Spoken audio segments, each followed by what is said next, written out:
Real Madrid and Barcelona are eternal rivals. Their battle is fought on the pitch. It is also fought in their philosophies.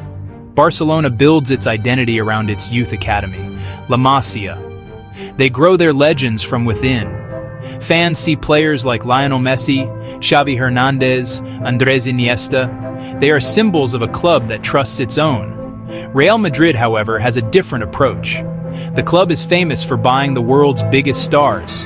This is the Galactico way. It brings glamour and trophies, but it leaves little room for their own academy, La Fábrica. This contrast defines the modern rivalry between Spain's two giants.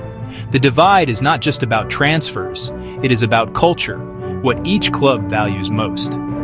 For many Barcelona supporters, a team filled with homegrown talent is a victory in itself. It connects the club to its roots and creates a special bond. Why do the world's biggest football clubs invest so much in their youth academies? The reasons are simple but powerful. First, it makes financial sense. The transfer market has become incredibly expensive. Buying a top player can cost over 100 million euros. Developing a player from your own academy costs a fraction of that. A successful graduate is a massive saving. It allows the club to spend big on one or two key positions. It is a smart, sustainable way to build a squad. You are not just buying talent, you are creating it. This gives a club a huge competitive advantage over time. Second, academy players bring a unique emotional connection. They grew up wearing the club's badge. They understand its history and its values. This is not just a job, it is their home. That loyalty translates into passion on the pitch. They fight with a different kind of spirit. Third, homegrown players are a source of immense pride for supporters. It connects a global brand back to its community and creates legends that last for generations. Finally, promoting from within ensures a consistent playing style. They learn the same tactics, movements, and way of thinking. When they graduate, the transition is seamless. It provides stability and continuity. An academy is not just about producing players, but players who fit the club's DNA. Barcelona's La Masia is the gold standard for youth academies. For decades, it has been a factory of world-class talent. The club built its most successful era on the back of its graduates. The team that dominated world football under Pep Guardiola was built around a core of La Masia players: Messi, Xavi Hernandez, Andres Iniesta. They were not just teammates, but brothers raised together. Their understanding was almost telepathic. This was not a coincidence. It was deliberate, long-term vision. Build around homegrown players who define style, then supplement with strategic stars. The foundation was always La Masia. Commitment to youth starts at the top and runs through every coach. Patience was a key virtue. Young players were given time to make mistakes and grow.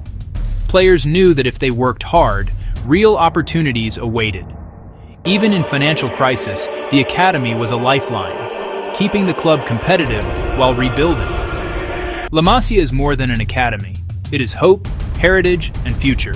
Their past, their present, and their future. Real Madrid walks a very different path. The club's identity is built on grandeur and immediate success. The philosophy is simple: sign the best players in the world. This is the Galactico model, perfected by Florentino Perez. Assembling superstars brought trophies and global attention. The club becomes a brand recognized everywhere, winning now and with style. There is little patience for long-term projects. This pursuit of superstars hits the academy directly. When the club keeps buying world-class players, the pathway narrows. Imagine you are a talented young midfielder. You see Luka Modric, Toni Kroos, Aurelien Tchouameni. Now add Jude Bellingham for over 100 million euros. Where is the space for you? The message is clear. To play for Madrid, you must be among the best in the world right now. Potential is not enough. The pressure is immense, from board, media, and fans. In a crucial moment, does a coach trust a 30-year-old proven winner or a 20-year-old academy graduate? the choice is almost always the veteran. Real Madrid's history is filled with La Fábrica talents who had to leave to find success. These are the lost generations, players with Madrid quality who were never given a real chance. Take Álvaro Morata, sold to Juventus, bought back, then sold to Chelsea, never the main man at the Bernabeu. Dani Carvajal went to Bayer Leverkusen with a buyback. He forced his return and became a club legend, an exception, not the rule. Marcos Llorente, Sergio Reguilón, Achraf Hakimi, Martin Odegaard, all part of Madrid, thriving elsewhere. They could have formed a core for a decade, but Madrid spent huge sums to fill those roles. The problem is opportunity. Young players need minutes, real competitive matches. Benches and reserves aren't enough. At Madrid, first-team minutes are rare. Trust rarer when titles are on the line. Wait for a chance that may never come, or leave to build a career. The revolving door weakens the club's connection with its talent pool and signals to kids that the path is blocked. It is an expensive cycle to maintain. Selling yields income, but costs identity. It loses a chance to build a team with deep, organic ties. Why does Real Madrid, a club with every resource imaginable, struggle to integrate its own youth? The problem is not a lack of talent. It has deep roots. There are three main hurdles. First, the powerful culture of immediacy. Madrid is expected to win everything, every season, short-term over long-term. Presidents sell star signings. Managers live week to week. That pressure makes gambling on unproven youth difficult. Second, a marketing-driven business model. Superstars generate media, sell millions of jerseys, and attract sponsors. An academy graduate rarely matches that day one. The incentives bias toward external stars. The cycle feeds itself.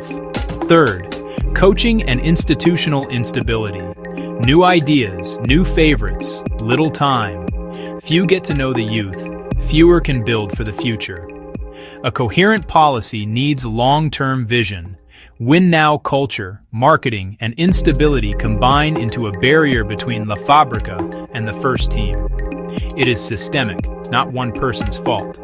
To solve it, Madrid must rethink priorities and balance instant glory with patience. Solving this deep-seated issue is not impossible for Real Madrid. It does not require abandoning trophies. It requires a smarter, more balanced approach. Here are three practical solutions. First, create a clearer, deliberate pathway to the first team. Identify 2 or 3 positions reserved for academy graduates. Set internal targets for homegrown minutes each season. Send a powerful signal and give tangible goals. Second, a strategic loan and reserve system. Stop selling promising players early. Choose clubs where they will play. Maintain close contact, monitor progress, plan the return. Castilla should be a stepping stone, not a holding pen. Third, commit to a coach and a long-term sporting project. Hire a manager who believes in youth and give time and authority. Blending stars and academy takes patience, from board and fans. Stability lets integration happen without fear.